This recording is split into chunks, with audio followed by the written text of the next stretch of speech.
El batlle, Rafael Torres, i el director regional del Banco Santander, Ignacio Alcaraz, han signat un préstec d'1 milió d'euros, el qual es destinarà a pagar 316 factures pendents de pagament. Ara, les petites empreses i autònoms podran cobrar les factures emeses el primer trimestre de 2011. Hoy firmamos un préstamo ICO de más de 1 millón de euros. Significa poder tener liquidez para pagar facturas, más de 300 facturas a nivel municipal, y la verdad es que pues es una noticia satisfactoria, primero porque ponemos liquidez en el mercado, en nuestra ciudad, pagamos a pequeños proveedores, ponemos liquidez, y segundo porque cumplimos nuestro compromiso, que es que damos prioridad al pago de los proveedores.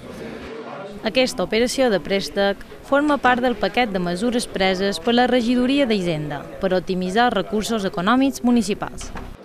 Permite que haya una capilaridad a la hora de que llegue la liquidez a pequeños proveedores, que sin duda lo que tiene es un efecto contaminación positiva, en el sentido de que esta liquidez pues llega a muchas manos, y por tanto tiene un efecto altavoz, como digo, que sin duda va a ser estupendo para toda la comarca y para el término municipal de Inca. Amb un parell de dies ja es podran efectuar els pagaments i l'Ajuntament tindrà fins a final d'aquesta legislatura per retornar els doblers.